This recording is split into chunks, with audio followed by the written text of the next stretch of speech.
வைத்துக் கொண்டு அறவை காட்ட அமைச்சர்களை வைத்துக் கொண்டு ஏன்டா அந்த சபையில உட்கார்ந்து வெளியே வந்தார். அவன்லாம் ஒரு ஆளாங்க சார். அவன் சொல்றதெல்லாம் தகுதி இருக்காங்க சார். அவன் ஃபர்ஸ்ட் நல்லவனா? அவன் மேல எவ்வளவு வழக்கு இருக்கு சார்.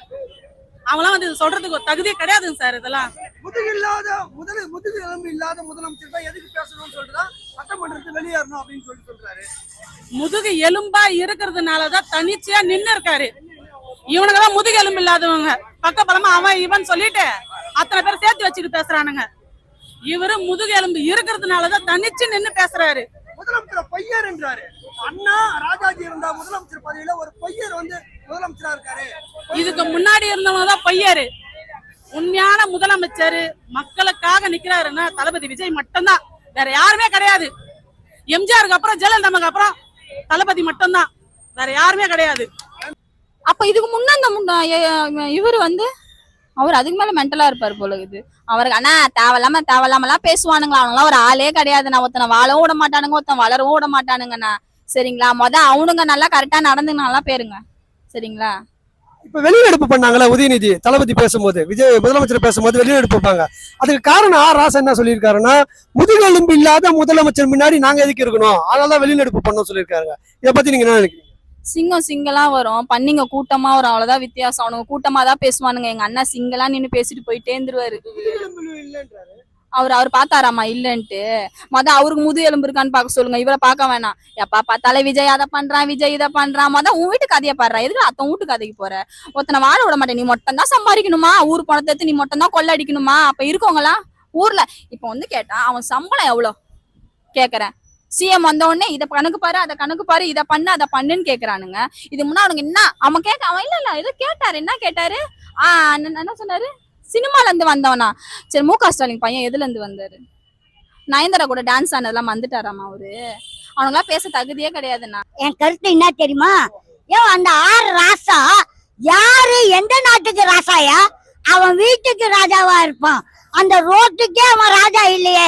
அந்த கருத்துக்கு நாங்க என்னையா விமர்சனம் சொல்றது? உண்மையான ராஜாவா இருந்தா அங்க உட்கார்ந்து செவி கொடுத்து கேட்டுட்டு போகணும். அதை தாங்க முடியாத ஓடுகாலி நாய் ஓடு போனா அந்த ஓடுகாலி கதையை நாங்க விமர்சிக்க விரும்பவில்லை. முன்னாளா? முட்டாளா? கேடு கெட்ட முட்டாள் முதலமைச்சர். அவன் முதலமைச்சரே இல்ல. அவன் முட்டாள் இருக்கும் போது அவனுக்கு எதிரி எல்லாம் முட்டாளா தானே இருக்கும். எனக்கு ஒரு கண்ணு போனா அவனுக்கு ரெண்டு கண்ணு போகணும்ன்ற அந்த ராசாவுக்கு அப்படி ஒரு தொழில். எப்பொருள் எத்தனை ஆயினும் அப்பொருள் மெய்ப்பொருள் காண்பதறிது. எப்பொருள் யார் வாய் கேட்பினும் அப்பொருள் மெய்ப்பொருள் காண்பதறிது. அவன்கிட்ட ஒரு பொருளும் மெய்ப்பொருள் இல்ல, பொய்ப்பொருள். அவன் பொய்யானவன், முட்டாள், மூடன், ஐயோ நாவடக்கம் இல்லாதவன், நயவஞ்சகன். இதுக்கு மேல அசிங்கமா சொல்ல விருப்பம் இல்லை. ராஜாவை அப்படியே விட்டுடு. அவருக்கு முதுகெலும்பு இல்ல, அவருக்கு தான் முதுகெலும்பு இல்ல. ஃபர்ஸ்ட் அவருக்கு இருக்குதான்னு போயிட்டு ஹாஸ்பிட்டல்ல போய் செக் பண்ணி பார்க்கணும். முதுகெலும்பு இருக்குதா இல்லையான்ட்டு அவருக்கு செக் பண்ணி பார்க்கணும். விஜயனுக்கு இருக்குது. விஜயனுக்கு முதுகெலும்பே மக்கள் தான். மக்கள் சக்தி தான் முதுகெலும்பு. நாங்க இருக்கிறோம் அவருக்கு முதுகெலும்பா. அவருக்கு இல்லதான் நாங்க இருக்கிறோம் முதுகெலும்பா. முட்டாளா? எவ்வளவு தைரியம் முட்டாள்னு சொல்றது? யார் அது சொன்னது? அரஸ்ட் பண்ணுங்க முதல்ல. முன்ன அரஸ்ட் பண்ணி ஜெயில போடுங்க. இப்படியே என்ன முதலமைச்சர் வரவங்க போறவங்கள விமர்சனம் பண்றதுக்கு நாங்க கேட்டுட்டு இருக்கிறதுக்கு நாங்களாம் என்ன சொம்பைங்களா? ஃபர்ஸ்ட் அரஸ்ட் பண்ணி உள்ள போடுங்க. சென்னை உயர் நீதிமன்றம் இவங்களுக்கு சப்போர்ட்டுக்கு வந்துருவாங்க. எப்ப பார்த்தாலும் இந்த எதிர்கட்சிகளுக்கு சப்போர்ட்டுக்கு சென்னை உயர் நீதிமன்றம் வந்துடுறாங்க இவங்களை வந்து காப்பாத்துறதுக்கு. அப்படிதான் விடக்கூடாது. முதலமைச்சர் யார் பேசினாலும் அரஸ்ட் பண்ணி உள்ள போடணும். அப்படிதான் தப்பா பேசலன்னா அப்ப வரவங்க போறவங்க அப்படி முதலமைச்சரை பேசிட்டு இருந்தா அப்ப நாங்க பொதுமக்கள் வந்து ஓட்டு போட்டு அவரை ஜெயிச்சு கொண்டு வந்திருக்கிறோம். அப்ப எங்களுக்கு என்ன மதிப்பு? மக்களுடைய அப்போ என் மக்களுடைய இதுக்கெல்லாம் மதிப்பு கொடுக்க மாட்டீங்களா? நாங்க ஓட்டு போட்டுதானே அவரை முன்னாடி கொண்டு வந்து வச்சிருக்கிறோம். அப்ப எங்களுக்கே மதிப்பு இல்லைன்னா நாங்க எதுக்கு இருக்கிறோம்? அப்ப எங்க ஓட்டு உரிமையெல்லாம் கேன்சல் பண்ணிடுங்க. சென்னை உயர் நீதிமன்றமா எதிர்கட்சி தலைவர்கள் மட்டும் ஆட்சியில் உட்காந்துக்கிட்டு சென்னை உயர் நீதிமன்றம் அவங்களுக்கு சப்போர்ட் பண்ணிட்டோம். அண்ணா ராஜாஜி இந்த முதலமைச்சர் பதவியில ஒரு பொய்யர் இருக்காரு அப்படின்னு சொல்றாரு. யாரு பொய்யரு? முதலமைச்சர் பொய்யா? என்ன பொய் சொன்னாங்கன்னு அதை சொல்லுங்க ஃபர்ஸ்ட். என்ன எதுல? கரூர்ல வந்து என்ன சொன்னாரு? ஒண்ணுமே நானும் கேட்டேன். கரூர்ல என்ன கரெக்டா தான் பேசினாரு. கரெக்டா தான் பேசினாரு. அவர் மேல பழிய தூக்கி போடுறாங்க, அதான் உண்மை. மக்கள் இருக்கிறாங்க சாட்சி, மக்கள் சாட்சி. அவரை ஓடிட்டாரு மக்களை வந்து தவிக்க விட்டு ஓடிட்டாருன்னா போலீஸ் தான் அவங்க மக்களை விஜய் நான் வந்து அவங்கள துரத்தி விட்டதே போலீஸ் தான். அங்க இருந்து நீங்க இங்க இருந்தீங்கன்னா சட்டம் ஒழுங்கு சந்தை சிரிக்கும், சட்டம் ஒழுங்கு சீர்கடும்.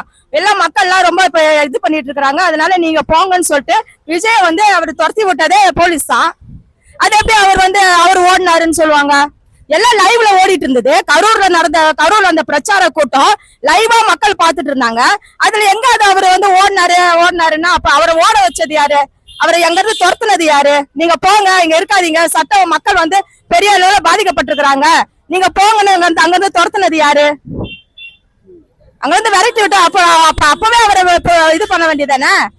அவரை துரத்தி விட்டீங்களே மக்கள். இப்ப பிரச்சார கூட்டம்ன்றது எல்லாம் அந்த நேரத்துல எல்லா கட்சி தலைவர்களும் பிரச்சாரம் பண்றது போலதான் அவர் பிரச்சாரம் பண்றதுக்கு வந்தாரு. அது உள்ள என்ன நடந்தது? வந்த உடனே கரண்ட் ஆஃப் பண்ணிட்டீங்க. அப்புறம் நிறைய ஆட்கள் கூட்டத்துக்குள்ள நிறைய ஆட்கள் புகுந்தாங்க. அங்க இருந்து செருப்பை தூக்கி வீசினாங்க விஜய் அண்ணா மேல. இதெல்லாம் வந்து அங்க ஆம்புலன்ஸ் வர உள்ள நடுவுல ஆம்புலன்ஸ் வந்தது. 41 பேர் உயிரை அன்னைக்கு நைட்டே போஸ்ட்மார்ட்டம் பண்ணி புதைச்சிருக்கீங்க. இதெல்லாம் என்ன வெளியில வராதா? அவர் ஓடினாருன்னா அப்புறம் இதெல்லாம் வெளியில கொண்டு வாங்க. சிபிஐ தான் விசாரிச்சுட்டு இருக்காங்கல்ல, சிபிஐ விசாரிச்சுட்டு இருக்காங்க தானே. அப்ப அது என்ன பண்ணுங்க, எஃப்ஐஆர்லயே அவருடைய பேர் வந்து வரல, எஃப்ஐஆர்லயே அவரை சேர்க்கல, ஒரு குற்றவாளியா சேர்க்கல. பிரச்சார கூட்டம் நடத்த வந்தாரு, ஒரு கட்சி தலைவரா பிரச்சார கூட்டம் நடத்த வந்தவரை இவர் மேல கெட்ட பழி உண்டாக்கணும், இவரை பழிய தூக்கி போடணும், மக்களை வந்து சாகடிக்கணும்னு சொல்லி இது பண்ணது செந்தில் பாலாஜியும் எதிர்கட்சி தலைவர்கள் மு க ஸ்டாலின் 2 பேரும் சேர்ந்துதான் இவங்க இந்த மாதிரி இப்ப கோல்மால் வேலை, இந்த திருட்டு வேலை எல்லாம் உள்ள பண்ணது இவங்க 2 பேர் தான் பண்ணாங்கன்ட்டு கரூர் மக்கள் எல்லாருக்குமே தெரியும். சாட்சியே அவங்கதான். நீங்க வந்து சும்மா வந்து அவரை வந்து இந்த மாதிரி எதனா நாங்க நம்பிடுவோமா? மக்கள் நம்பிடுவாங்களா?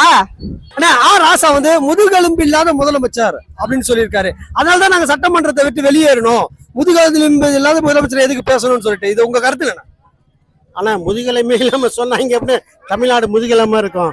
ஆனா விஜய் வந்து ஒரு திமிங்கலம் மாதிரி என்ன முதுகெலும்பு திமிங்கலம். அது திமிங்கலத்துக்கு முதுகெலும்பு இல்லாமலாம் இருக்கல. இந்த பரம்பரை பார்த்தாலே போதும் திமிங்கலம் இல்லாம இருக்கும். அது அந்த ஊர் தொகுதியிலேயே அதை அவரை வின் பண்ண முடியல. அப்புறம் எதுனா திமிங்கலம் இல்லாம சொல்லும், முதுகெலும்புன்னு சொல்லும். அவர் ஊர் தொகுதியிலேயே அவர் விட்டுட்டாரு. தைரியம் இருந்தா நீ அவர் தொகுதியில உன்னால வின் பண்ணிருக்கல, நீ ஒரு தொகுதியை விட்ட. நீ ஒரு எம்பியா இருக்க, நீ ஒரு எம்பியா இருந்து உன்னால வின் பண்ண முடியலன்னா நீ எப்படி அடுத்தவங்களுக்கு சொல்ல முடியும்? நீ எல்லாம் ஒரு ஆளு, எங்க தளபதி இருக்க வரைக்கும் நீ தான் எங்க தளபதி தான், யாராலையும் ஒன்றும் பண்ண முடியாது. நாங்க கடைசி வரைக்கும் அவருக்கு தான் ஓட்டு போடுவோம். எங்க பெரம்பூர் தொகுதிக்கு வந்திருக்காரு, இன்னும் செழிப்பமா இருக்கு எங்க தொகுதி, இன்னும் நல்லா இருக்கும். தமிழ்நாடு ஃபுல்லா எல்லாமே நல்லா மகிழ்ச்சிகரமா மங்களகரமா இருக்கும். அங்க தளபதி ஆட்சி. வாழ்க வளமுடன். முட்டாள் முதலமைச்சர்னு சொல்லியிருக்காரு. முட்டாள் யாரு, முதலமைச்சர் யாரு தெரியாதானே? யாரு முட்டாள் யாரு முதலமைச்சர் ஒண்ணுமே தெரியாதவருக்கு தானே முட்டாளு. எங்க தளபதிக்கு எல்லாமே தெரிஞ்சா நீ 108 தொகுதியில வந்திருக்கோம், அப்ப அது முட்டாளா? ஒண்ணுமே தெரியாதவங்க அப்படின்னு வர முடியும் 108 தொகுதியில? ஏன்னா இது உனக்கே தெரியாதா? நீ எல்லாமே தெரிஞ்சாலு, எல்லாமே பண்ணாலு, உங்க கூட்டமே இருக்கு. நீங்க கூட்டமே தெரிஞ்சாலும் ஏன் வர முடியல? நீயே சொல்லு. உனக்கு எல்லாமே தெரியும், நீயே வின் பண்ண முடியாது. நீ நல்லா தானே, உனக்கு எல்லாமே தெரியுதுல. முட்டாள் எப்படி 108 தொகுதியில வந்து ஆட்சி அமைக்க முடியும்? அவன் தானே அறிவாளி. அறிவாளியை பத்தி எனக்கு போக தான் தெரியும், இப்பதான் தெரியாது. அது தெரிஞ்சுக்கங்க. என்னோட தொகுதிக்கு வந்திருக்கேன். என் தொகுதி பரம்பூர் தொகுதி. என் தளபதிக்கு ஓட்டு போட்டிருக்கேன். எங்க சார்பா ஒரு 15-20 ஓட்டு போட்டிருக்கோம். எங்க தளபதி 53,000 ஓட்டுல லீடிங் பண்ண வச்சிருக்கோம். எங்க தளபதி வாழ்க வளமுடன், தளபதி நல்லா இருக்கணும். அடுத்து இடைத்தேர்தல் வந்தாலும் சரி, மாநகராட்சி தேர்தல் வந்தாலும், எந்த தேர்தல் வந்தாலும் சரி, எங்க தளபதி வின் பண்ண நாங்க முத காத்திருப்போம். தளபதி சட்டமன்றத்தை விட்டு உதயநிதி வெளியில போனாரு. ராஜா என்ன காரணம் சொன்னாருன்னா, முதுகெலும்பு இல்லாத முதலமைச்சர், அவருக்கு எதிரில நாங்க ஏன் இருக்கணும், அதனால வெளியில போனோம் அப்படின்னு சொல்லிட்டு. அப்படி இல்ல, அதுக்கு வெளியில போல முதலமைச்சர் பேச மாட்டாருன்னு சொல்றாங்க. பேசினா ஏந்து ஓடிடுறாங்க. 5 நிமிஷத்துல பயம் அவங்களுக்கு எங்க ஒன்னொன்னா வெளியே வரும் பாரு அப்படின்றாங்கல்ல.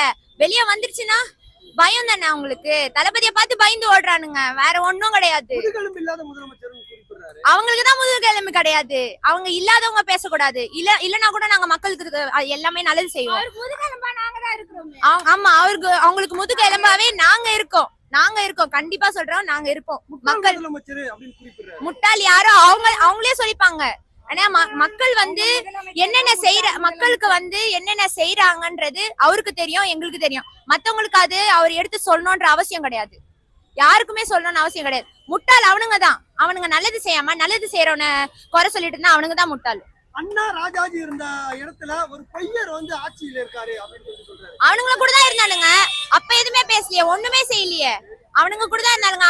அஞ்சு வருஷத்துல பெண்களுக்கு நிறைய ரேப் கேஸுங்க.